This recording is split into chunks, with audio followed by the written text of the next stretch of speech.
अब हम लोग आ जाते हैं हमारे पैरेलल एक्सिस थ्योरम पे कि पैरेलल एक्सिस थ्योरम क्या कहता है।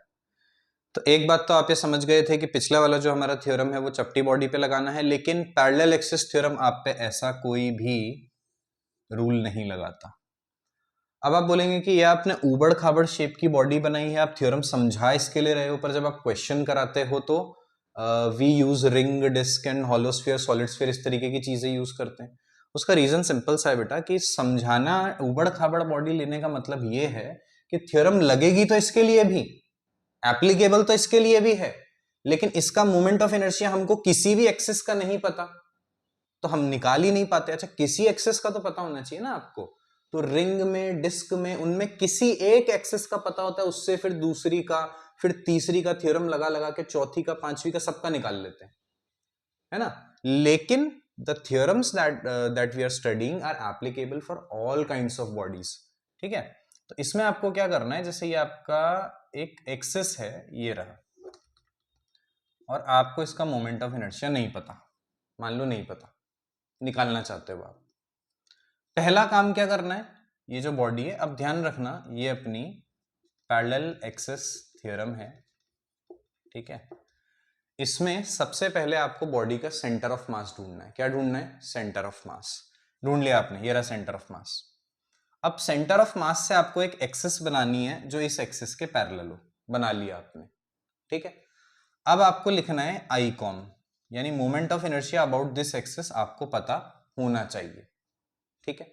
चलो मान लो नहीं भी पता है, तो एक बार के लिए आपने सेंटर ऑफ मास ढूंढा, ये एक्सिस बना दी। अच्छा, जरूरी क्या है, ये दोनों एक्सिस पैरेलल हो। जिस एक्सिस का आपको निकालना था, तो सेंटर ऑफ मास से आपने जो एक्सिस बनाई वो इसके पैरेलल होनी चाहिए। अब इन दोनों के बीच की आपने लिख दी दूरी, परपेंडिकुलर दूरी लिखोगे डी। अब इन दोनों के बीच में एक रिलेशन होता है कि I बराबर ICM प्लस MD स्क्वायर, ठीक है। ICM क्या है? Moment of inertia about an axis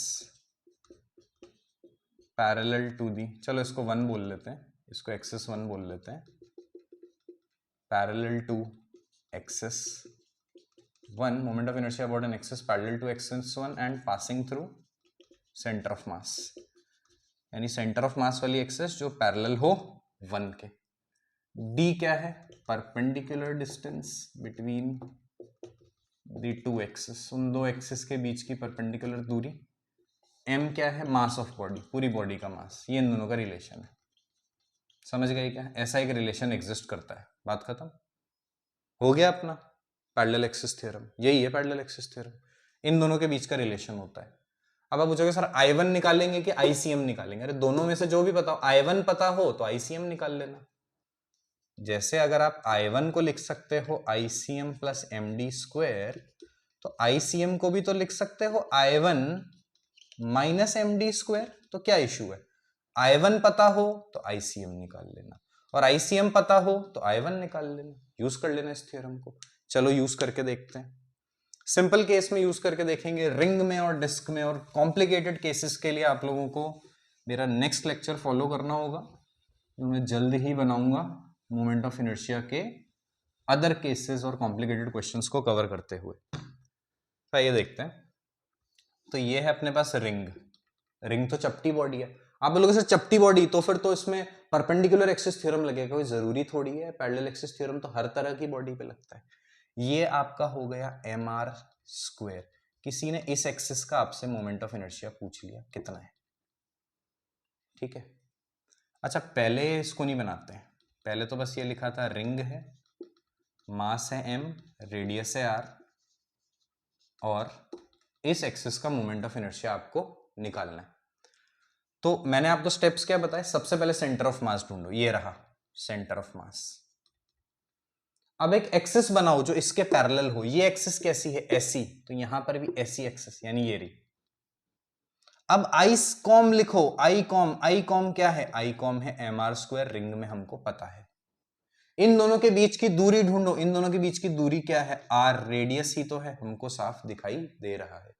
अब आप क्या लिखोगे? I बराबर ICM plus MD square. ICM क्या है, mr², मास क्या है m, डिस्टेंस क्या है r, तो क्या आ गया, ट्वाइस ऑफ mr²। क्या आ गया आपका, ट्वाइस ऑफ mr²। ऐसे ही अगर रिंग की जगह डिस्क होती तो कोई इशू नहीं, उसमें ये होता तो ये सेंटर ऑफ मास ढूंढ लेते, ये क्या लिखते, mr²/2। डिस्क में ढूंढ लेते हैं सेंटर ऑफ मास, लिखते हैं mr²/2। इसमें भी दूरी क्या है, r, i निकालना है, लिखो i बराबर ICM प्लस md²। पर डिस्क में ICM बदल जाएगा, क्या हो जाएगा, mr²/2 प्लस d, तो वही है जो पिछले क्वेश्चन में था। पिछले में भी दोनों एक्सिस के बीच में दूरी क्या थी, r, इसमें भी दोनों एक्सिस के बीच में दूरी क्या है, r, तो mr²। तो यहां आंसर आ गया 3/2 mr²। सॉल्व करने का तरीका बिल्कुल सेम रहा, you have to pay attention कि सॉल्व करने के तरीके में कोई डिफरेंस नहीं आया, बस ICM दोनों में अलग अलग था, that is why the answers are different, है ना। अच्छा, इसके अलावा अगर वो इस एक्सिस को ना देके ये वाली एक्सिस दे देता तो, है ना। तो पहले मैं आपको शो करूं कि दोनों एक्सिस अलग अलग बात है, जैसे कि ये और ये, है ना। एक तो ये अलग बात हो गई, जैसे ये वाला जो डायग्राम है इसको अपन ऐसे देखें तो ऐसा दिखेगा, और ये वाला जो डायग्राम है वो ऐसा है। तो देखो दोनों अलग अलग बात है, एक में रिंग ऐसे लग रही है और एक में रिंग ऐसे लग रही है, तो दोनों अलग अलग चीजें, वो आपको निकालना है, ठीक है। तो फिर से ये निकालना है, सेंटर ऑफ मास ढूंढो, ये रहा, इसके पैरेलल एक्सिस बना दी। अब थोड़ी देर पहले ही अपन ने परपेंडिकुलर एक्सिस थ्योरम से निकाल के रखा था कि ये अपना होता है mr²/2। तो ऐसे चीजें याद भी रखनी, यानी जो रिजल्ट आपने निकाले ऐसा नहीं निकालते से ही भूल जाना है। ये वाला तो आपको रिंग में याद रखना है, ये और बीच वाला तो याद रखना ही है, वो तो बहुत ही इंपॉर्टेंट है mr²। और ये भी याद रखना है कि ये रिंग के लिए हमारा क्या होता है, mr²/2। अब दूरी लिख दो दोनों के बीच की, दूरी तो अभी भी r है, निकाल लो। i बराबर, i कॉम क्या आया, mr²/2 प्लस mr², आंसर क्या आ गया, 3/2 mr²। बात क्लियर हो गई क्या। तो यहां पर इस पर्टिकुलर लेक्चर में मैं सिंपल इलस्ट्रेशंस ले रहा हूं ताकि आप सिर्फ एप्लीकेशन कैसे करना है इन थ्योरम्स का वो सीख पाए, है ना। कॉम्प्लिकेटेड प्रॉब्लम्स भी हम लोग नेक्स्ट लेक्चर में कवर करेंगे, अभी हम सब सिंपल सिंपल केसेस देख रहे हैं। तो यहां पर आपको एक बात समझ में आई कि I com her bar same नहीं होता। जैसे कि आप देख सकते हैं, इसमें आपने आई कॉम देखा, इसमें आई कॉम अलग आया आपका mr², और इसमें आई कॉम अलग आया mr², क्योंकि सेंटर ऑफ मास तो मिड पॉइंट ही है। जैसे ये आपका रिंग है, इसका ये जो मिड पॉइंट है जो कि हवा में आ रहा है वही सेंटर ऑफ मास है, उसमें कोई गड़बड़ी नहीं है। लेकिन एक तो ये एक्सिस हो गई, है ना, और एक ये एक्सिस हो गई, दोनों अलग अलग बात है। तो आई कॉम हमेशा सेम हो ऐसा नहीं होता, तो ये भी एक गलतफहमी बच्चों के दिमाग में होती है कि आई कॉम मतलब सेम वैल्यू, नहीं। सेंटर ऑफ मास से तो अनगिनत एक्सेस पास हो सकती है, ये भी सेंटर ऑफ मास से पास हो रही है, ये भी थोड़ी टेढ़ी कर दो, ये भी सेंटर ऑफ मास से पास हो रही, ये भी सेंटर ऑफ मास से पास हो रही, ये भी सेंटर ऑफ मास से पास हो रही, जो भी सेंटर को टच होके पास हो रही, सबका मोमेंट ऑफ इनर्शिया अलग अलग है ना। हमको तो जो काम में आने वाली है वो एक तो ये आने वाली है, इसके अबाउट mr² होता है, और एक ये आने वाली है, इसके अबाउट mr²/2 होता है।